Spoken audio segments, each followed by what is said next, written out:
From the Homestead Studios in Santa Clarita, California, it's Just the Tip-Sters with Melissa Morgan. Platinum. Who've got a tip from Melissa? Those last 3 license plate numbers. A face in the crowd you just know you've seen before. Why even those who can't dance, gotta dance. Anything, tell us about it by calling the Tipster hotline at 832-TIPSTER. That's 832-847-7837 or send an email to jttipsters@gmail.com. And now here's your host, still carefully considering how many curse words to delete before she submits her Delta Airlines satisfaction survey, Melissa Morgan. More cowbell.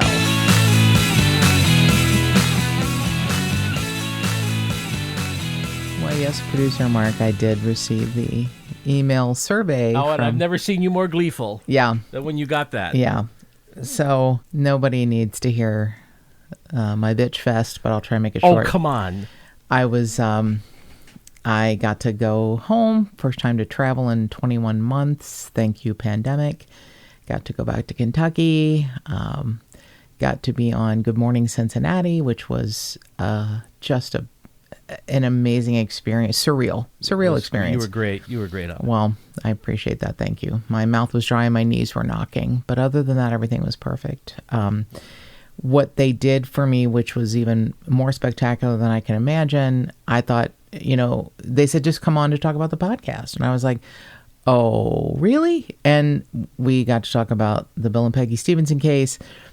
But they also took time to shine a light on Will Sarason's case, even though they're in Cincinnati, Ohio, and we're in Los Angeles, California. Yeah, that was really awesome that they did that. Carrie, who was one of the people instrumental in getting a search organized, it messaged me and said, I have tears in my eyes. It made her so happy to see that they were still, shining light on Will's case. And the update is that on that case, July 6th is Daniel Sarason's next hearing. And I don't know what's exactly happening, but no one can get into the courthouse. Still? Mm-hmm, yeah.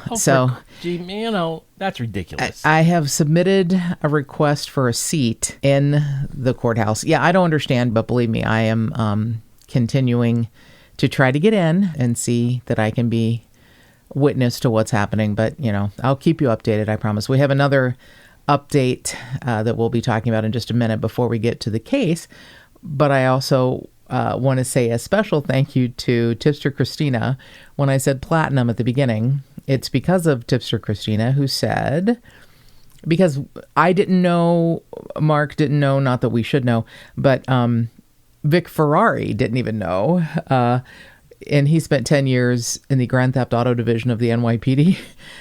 Why people steal catalytic converters. Ah, okay. It's because they contain platinum. Well, there you go.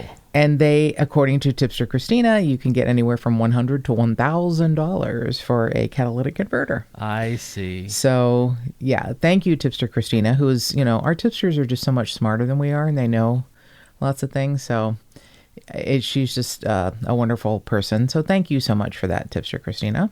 Thank you. That's terrific. I didn't know it was platinum, and Vic Ferrari didn't know it was platinum.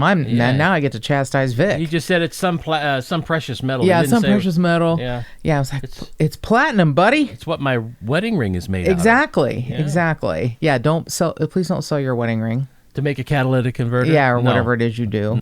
So I wanted to say a special thank you to our new YouTube subscribers, Carl, Peggy, Audra, Michelle, Sarah, and Yorkie T. I'm wondering if Yorkie T is from England. I don't know. It just sounds, or maybe it's just someone who likes tea and has Yorkie dogs. I was trying to figure out reviewers, names if you don't use your real name. And you know what I mean? And we got 2 wonderful reviews on Apple Podcasts from ATL Connector. So I'm not sure if that is someone from Atlanta or someone from Delta, because that's where I connected through, and it was not good. Yeah. Oh, man. I mean, the story must be told at some point. Even if you don't want to do it now, I mean, I might still be suffering PTSD. It could be. Yeah. It was bad. It was bad. Yeah. And I, you know, I don't want to just be the person who just bitches all the time, but it was bad. It was handled badly. It was done badly. From the beginning. Yeah, from the beginning.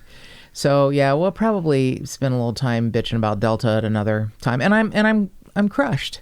Delta, I have such loyalty to Delta. I have my Sky Miles account.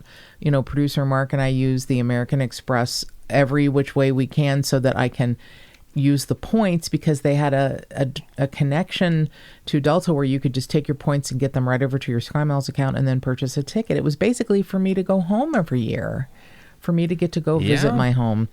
And they've muddied that up to make that kind of shitty. And the whole point of going with Delta was that it's the only carrier with a direct flight from Los Angeles to Cincinnati. Which is absolutely impossible to believe. I can't believe that. It's not like Cincinnati is, you know, some tiny little town. It is weird. It's the only airline that offers a nonstop to Cincinnati. That's ridiculous. It is ridiculous, and yet it is true, as you know.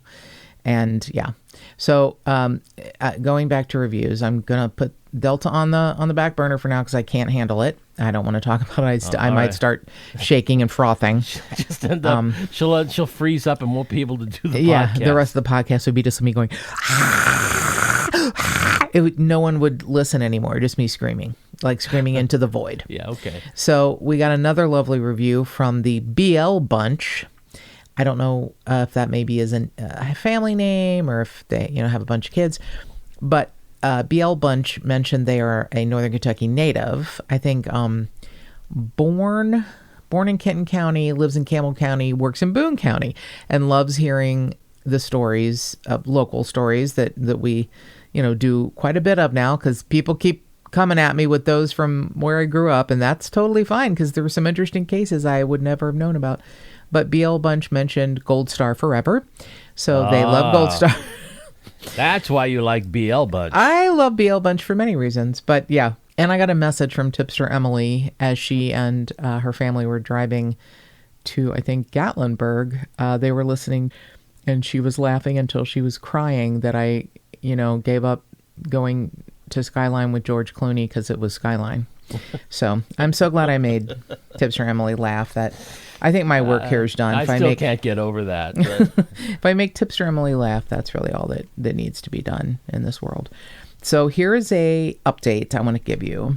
And I know we will get more information as time goes on because more is coming out. And I have reached out to the Morrison County Sheriff, Sean Larson, in Minnesota, Little Falls, Minnesota. And we covered Terry Brisk's case in January of 2020. And it was a fascinating one. And there was so little known at the time. Now, there is a little bit more known now, but it's still, it feels different. It feels like it's potentially ramping up a little bit, and I'll explain. I received a message from a friend of the Brisk family who I don't want to give this person's name away because they may be protecting their privacy. So let's just call this person Tipster S. And I received a private message from Tipster S who said many kind things about the way I covered the case, which meant a lot to me because there was not a lot of information. But the tipster said, I'm, close with the family and you did an amazing job of getting all the details in. And that meant the world to me. It always means the world to me when someone thinks I do a good job on research, because you never know. You want to make sure the correct information gets out there. And sometimes you are at the whim of journalists. And I love journalists. They're, fading away because things are more online and more technical and not as real. Journalists in the past have been responsible for many beautiful, terrible, wonderful, awful moments in our lives, reporting the amazing things and reporting the awful things. Right. And doing so, with integrity. And it's just, it doesn't feel... The part of the problem is that research now is done online more than it is by old-fashioned, shoe boot leather or whatever. You're exactly right. Those things just mean a lot to me. So when I find a journalist who does a great job, and this journalist did, her name is Chelsea Perkins. She did a wonderful job. It's the Park Rapids Enterprise. So combined with the information I received from Tip-Sters and from this new article, which was just from May 11th, I feel like Terry's case is getting some heat, and I'm grateful. There's one murder in this area and one unsolved murder, and they're both Terry Brisk. It's not a place where people get killed a lot. It's not, it's not Chicago. It's Little Falls, Minnesota. And he was a 41-year-old man, married with 4 kids, family-owned business.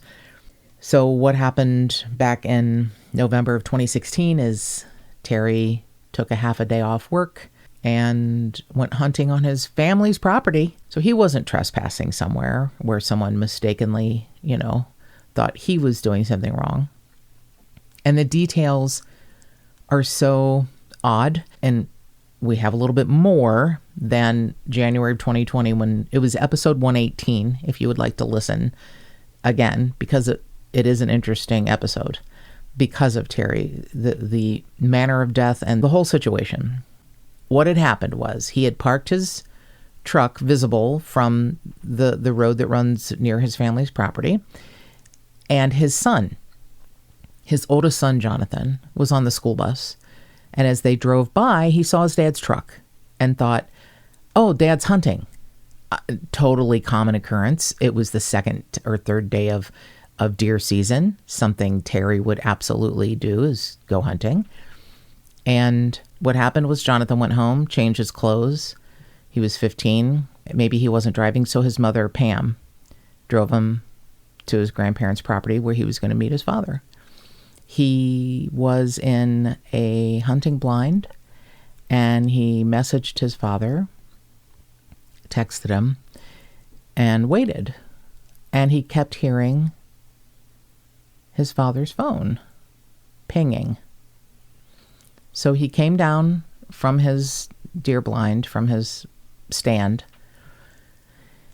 and looked, and he's like, I thought he was somewhere close to me, not wanting to scare animals. So he quietly got down, he walked around, couldn't find his dad, walked back to the deer stand and saw a bright flash of orange, which apparently it's a law in Minnesota that you wear orange when you're hunting. Yeah, that's the law most places, I think. That's actually great. I didn't know that. But so another hunter won't shoot you. Exactly. I knew the reason why, but I didn't know that they'd put it into law. But it's basically a state law. So he saw his father lying on the ground.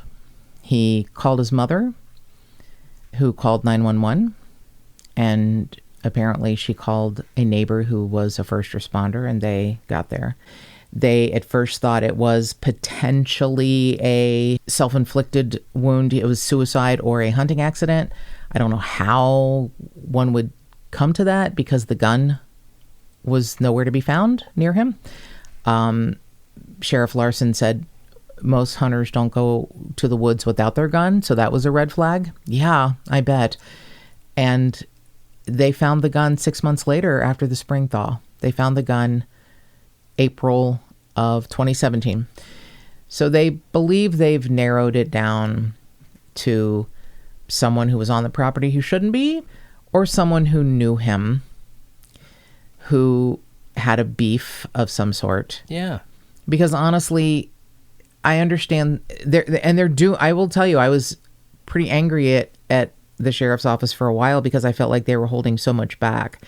They wouldn't say where he was shot. They wouldn't say how many times he was shot.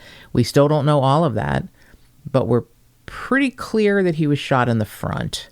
He wasn't shot in the back like someone, he was walking away. He wasn't shot, in the head if one were, gonna commit suicide. I don't know if you can shoot yourself in the head with a rifle. You probably could, but I don't know enough. Yeah. But apparently he was shot in the front. And the sheriff's office has come out and said this was an intentional act of violence. Terry had an interaction with who shot him, and he saw the person. Tough to say that unless he was shot in the front. Right, exactly. And the cause of death was, loss of blood. He bled out, and homicide. So here's the small bit of hope I got from this wonderful article from May of this year. They have hired a retired detective to work on Terry's case. I think it's a small sheriff's department, and I think they are true and real and authentic, and they want this case solved for the Brisk family, who are wonderful community members. But I think they need help. And I will tell you, they did have some help. They had the FBI, and they had something called like the Criminal Apprehension Bureau. They've had cadaver dogs or scent dogs. They've done a lot of work, but I think they need maybe some help running down the list of suspects, which according to the sheriff, some people were easily removed from that list, and some people could not be removed because they had no discernible alibi. Is the wife a suspect at all? The ex-wife? The widow? Producer Mark. Not exactly sure how to answer that. Oh my. Suspect herself? I do not believe so. Potentially knows someone who may be a suspect. Oh. Potentially, yes. I can tell you, and I shouldn't probably be saying this, but the family no longer speaks to Terry's parents. They... Oh, you mean the widow doesn't speak to Terry's parents? No. Well, and I will tell you, she is engaged to be married, and her engagement photos show her and her new fiancé with rifles on their shoulders. Wait. Engagement photos? Yeah, I know. Okay. So that's all I'm going to say about this, because I think we're going to hear more. And I know Tipster S said, I'm just going to hope that there is a resolution episode coming up soon. And we will be interviewing Sheriff Sean Larson sometime in July. Awesome. So this case was sent to me by Tipster Cindy. And I have to tell you, Tipster Cindy has become a wonderful force in my life, because before the interview on Good Morning Cincinnati at like 6 a.m., Tipster Cindy gets up early. She messaged me, you're going to do a great job. And something so funny, I laughed for 25 minutes, and she made all my, butterflies go away. So she sent me this, I think because it struck such a chord with her. And it is an interesting case. It's from a little north of Cincinnati, from Fairfield, Ohio.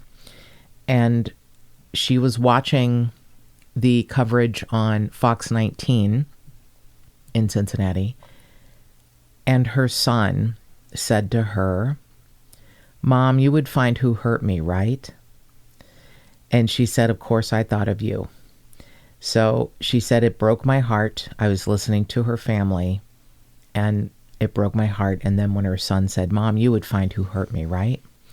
And I know that Gail Carnes and Christina Carnes' aunt, Juanita Carnes, are still working hard to find out who did this to their daughter and niece.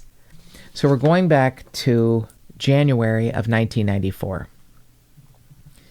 Christina Carnes is with her boyfriend, Vernon Cade. Christina's 18, Vernon's 19, and they were going to meet friends. It's bitterly cold January in, southern Ohio, probably snow on the ground.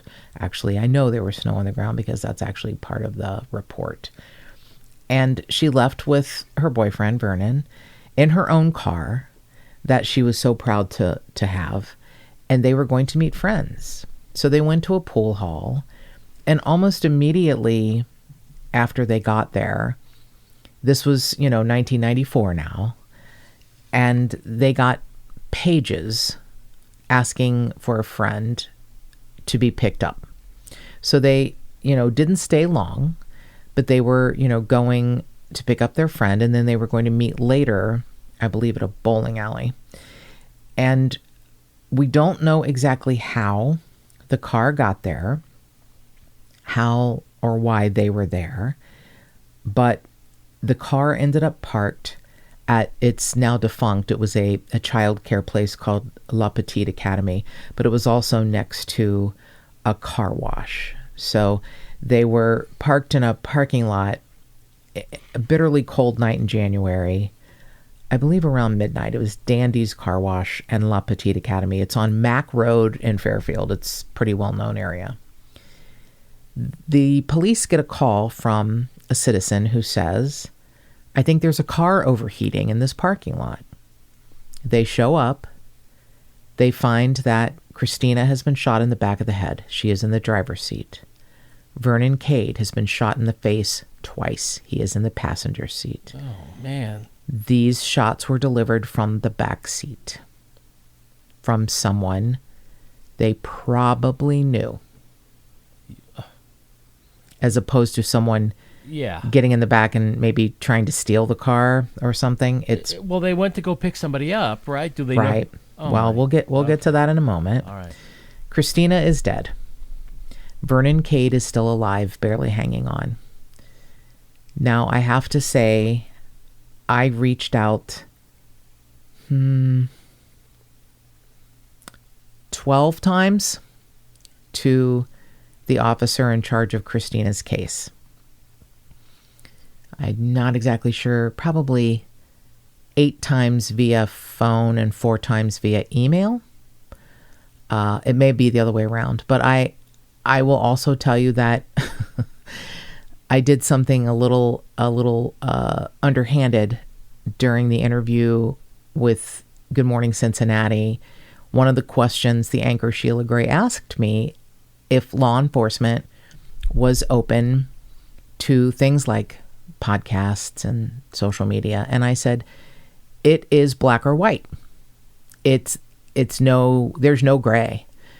When I call or email someone in law enforcement who's in charge of a case, whether it is an older unsolved case or a fairly new case, I get 2 responses. One is immediate. Yes, let's talk. Anything you want, you let me know. Or that's my cricket impression. So that's pretty good. Thank you. I got lots of crickets from the Fairfield PD. I went so far as to message the journalist, Jessica Schmidt, who covered the case at the beginning of May for the Crime Vault section of Fox 19. They, cover and look at cold cases, which I applaud. I think they do a great job.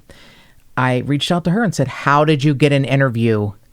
And she said, it took me a month of daily pummeling before I could get it organized. Oh, that's just amazing to me. Well, it's been 2 months for me now. Good grief. And I didn't even get a response. And haven't they publicly asked for help? Begged.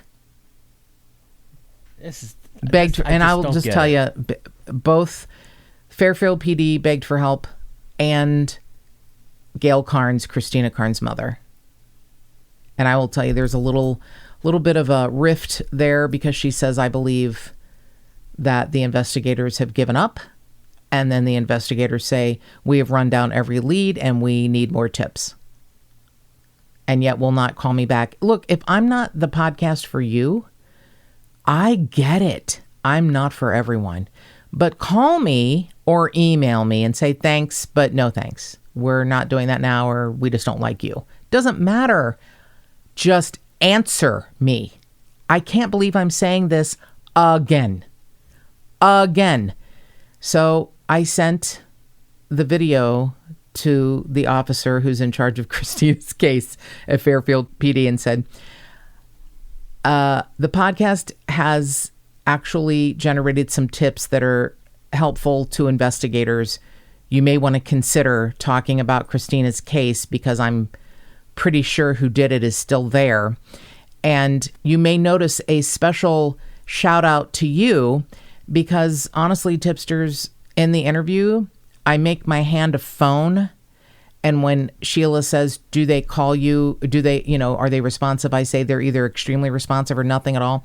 I put my hand up to my ear like a phone and say, and look at the camera. Yeah. And say, you looked right at the camera. Call me. Camera. I did. I looked right at the camera trying to be kind of a smart ass and said, call me. And I sent that to the Fairfield PD, to the officer who's handling Christina's case and said, you may notice my special shout out to you. Call me. And that was June 17th. Mm-hmm. Nothing. So yeah, a little not happy at all with Fairfield PD. And I believe this is a case that can be solved. I can tell you, going back to the old articles from the Cincinnati Enquirer, there was a detective who was pretty much on top of it, and I wish like anything he were still there. I have tried. I think he may be retired, but I sure wish he was still in charge of the case because he seemed open and talked to journalists, and yeah, so pretty upset about that. So we'll go back to 1994, and Christina and Vernon are shot. Christina does not live. Vernon has suffered traumatic brain injury, and his memory is, compromised. They have even tried hypnosis on Vernon, who I found him. He still lives in the Cincinnati area. He's 47 now. Looks like a very sweet man. And he, he's going to need help for the rest of his life because, he survived. He has traumatic brain injury.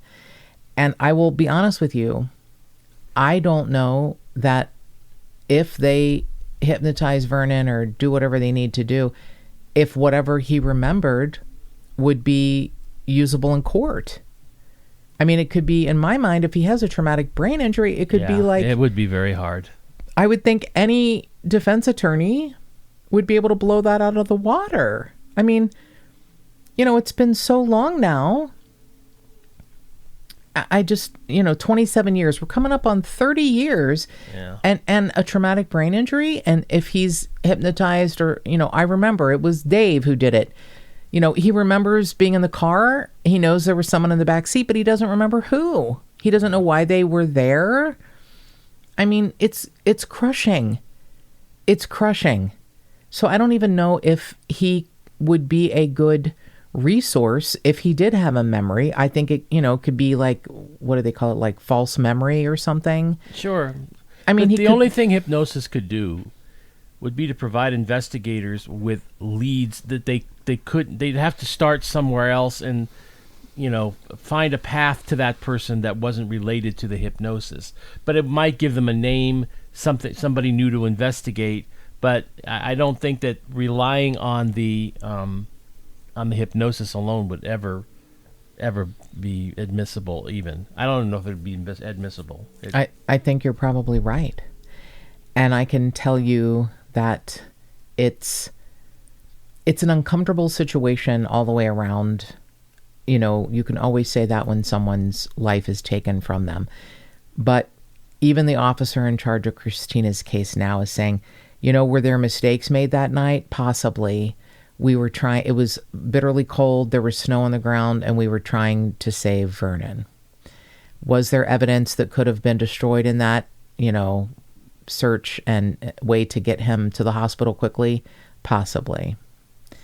Now, I can tell you that back then, pagers, they went through all of the pages, and they rounded up all of their friends and connections, and pretty much everyone was ruled out. So they looked at the page that obviously that came in that night asking for a ride. Yep. And that didn't go anywhere. Right. So I can tell you there was this is an odd thing, and I honestly don't believe it's connected, but I do feel like I need to talk about it. The same evening, there was one other murder very close to where they were murdered, and it was an older man driving a car with out-of-state plates, and he went into a bar by himself. When he exited the bar, someone tried to rob him or take the car from him, and they shot him and killed him. Now, that person was arrested and pled not guilty, and I don't know how that case turned out. But it was similar, but yet they just feel like not connected.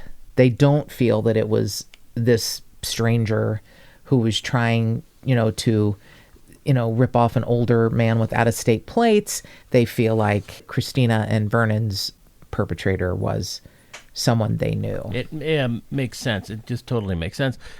It sounds like maybe they picked up the person that paged them, dropped them off, and then somebody that they knew either flagged them down or they saw them somewhere, and picked that person up. Yeah, the heartbreaking thing is we don't know. Yeah. We don't know. Yeah. So yeah. So in 2011, with new technology and new maybe information, they resubmitted evidence for testing. I don't know if that evidence is from the car. I don't know, but that was 10 years ago. So my guess is that it didn't net anything. But they obviously have something that they can submit. So I'm hoping that, they can keep submitting, because testing increases on the daily. I mean, it's amazing the things that they can find now from small pieces of information. That is true. I mean, this is 27 years ago, right?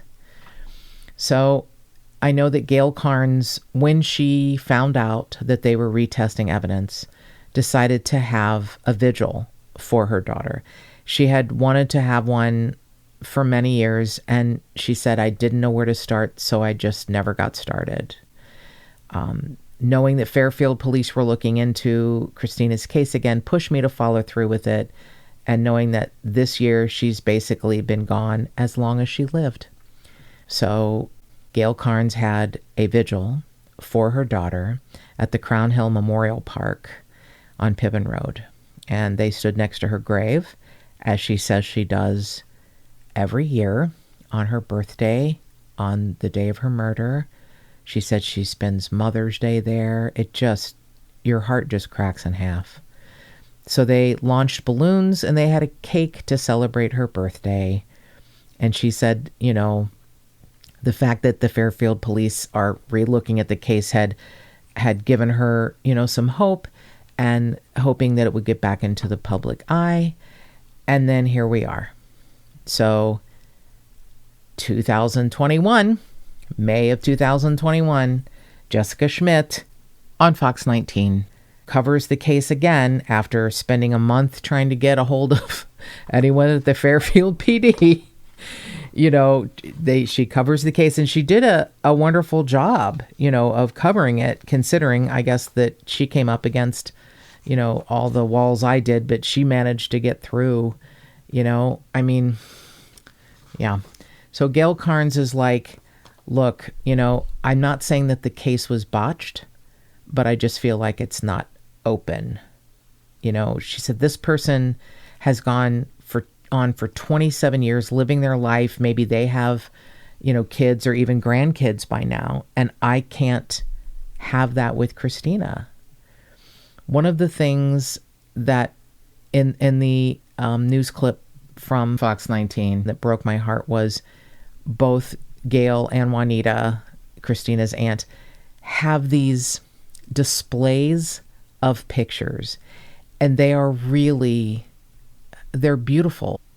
Christina's school pictures, 1st through 12th grade, are in a red wooden box that looks like a schoolhouse. It's so incredibly sweet. It's like you see her, growing from first grade to her senior year. And, this was in the 1990s. So she had, in her high school year, she had some funky haircuts that were adorable, where like one side is shorter than the other and one side's hanging down, hair that's hanging down that's longer. It's just, she looks adorable. And this big bright smile. And her mom was like, look, she was loud and funny, and she brought out a lot in me that I wasn't able to bring out in myself because she was such an outgoing personality.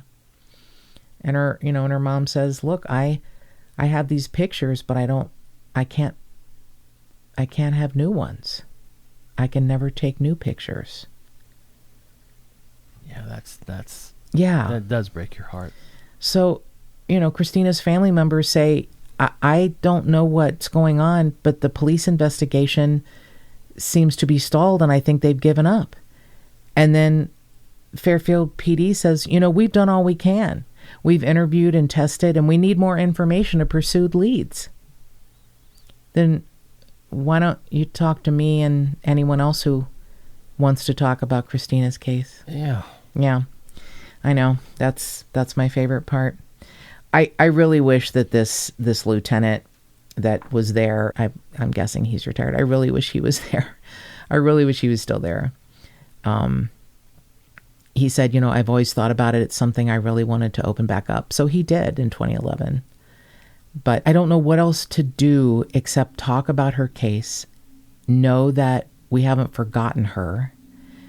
And in the words of Lieutenant Haddix, resolution is only one phone call away. I'm hoping that someone will see this who is either involved or heard about what happened, and we wish they would call Crime Stoppers and let us know who did this. The family needs closure. The facts of what happened won't change, and it won't make the hurt go away. But knowing someone will get justice for what they did to Christina, and that they can't do it again, that's important. If you know what happened that night in 1994, if you know anyone who may have been involved, if you heard something that you think might be a small piece of information, it could be a big piece of information. Please call Crime Stoppers at 513-352-3040. And more cowbell. If you'd like to support this podcast, go to patreon.com/Just the Tipsters.